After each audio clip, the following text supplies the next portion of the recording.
Olá, boa tarde. Começa agora o Gazeta News, sexta-feira, 2 de julho de 2010. Termina o sonho rumo ao Hexa. O Brasil perde de virada da Holanda por 2-1. Os comentários e análises sobre a derrota da seleção brasileira você assiste daqui a pouco no Gazeta Esportiva.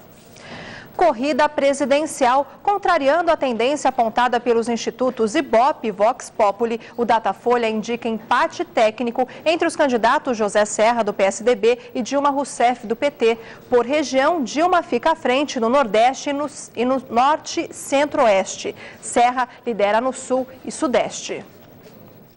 De acordo com o Datafolha, José Serra, do PSDB, saltou de 37 pontos em 20 de maio para 39 na pesquisa feita ontem e anteontem, uma variação no limite da margem de erro. Dilma Rousseff, do PT, oscilou 1 ponto percentual, de 37% para 38%. Já Marina Silva, do PV, passou de 12% em maio para 10% agora, também no limite da margem de erro, que é de 2 pontos percentuais para mais ou para menos. Na análise dos dados por sexo, Serra continua sendo o preferido entre as mulheres e Dilma entre os homens. Das eleitoras, 45% dizem que votarão no Tucano, 30% na petista e 10% na candidata do PV. Entre os homens, Dilma lidera, tem a preferência de 46% dos eleitores, contra 34% de Serra e 10% de Marina. Em um eventual segundo turno, o empate técnico se repete. José Serra vai de 45% para 47%. Dilma Rousseff oscila de 46% para 45%. O Datafolha ouviu 2.658 eleitores. E o Datafolha ainda pesquisou a popularidade do presidente Lula, que chega a novo recorde. O governo é considerado ótimo ou bom por 78% dos brasileiros, alta de 2 pontos percentuais em relação à pesquisa anterior. O governo federal fará mutirão para emitir documentos das vítimas das enchentes em Pernambuco e Alagoas. Segundo a Justiça Eleitoral, muitos moradores perderam inclusive o título de eleitor e precisarão de uma segunda via. As chuvas no Nordeste já deixaram 57 mortos e mais de 150 mil pessoas tiveram de deixar suas casas.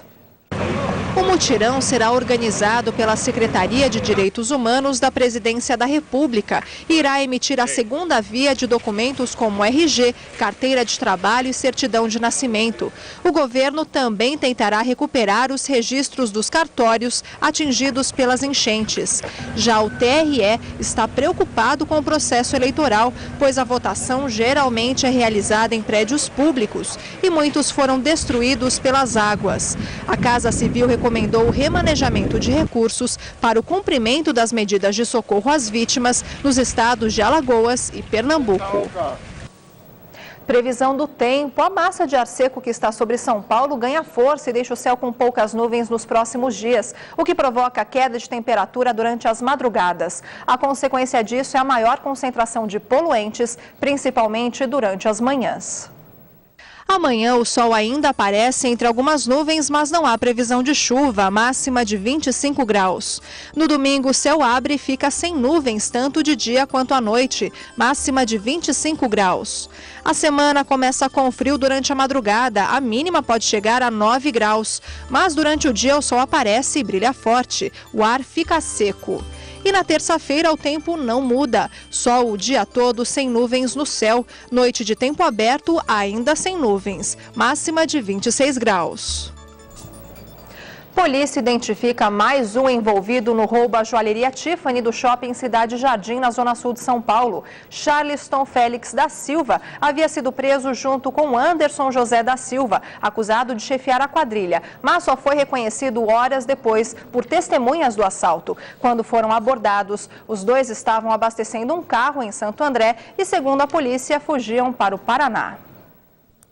A polícia prendeu 6 dos 8 suspeitos do assalto à joalheria Tiffany. Segundo a polícia, Anderson da Silva confessou ter participado da ação. O motoboy é acusado de comandar os assaltantes. No dia 16 de maio, eles invadiram o shopping, renderam os funcionários da loja e levaram cerca de R$1,5 milhão em joias.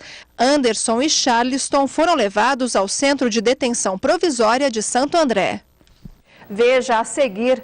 Vazamento de óleo no Golfo do México pode aumentar o nível de arsênico no mar e contaminar peixes e aves.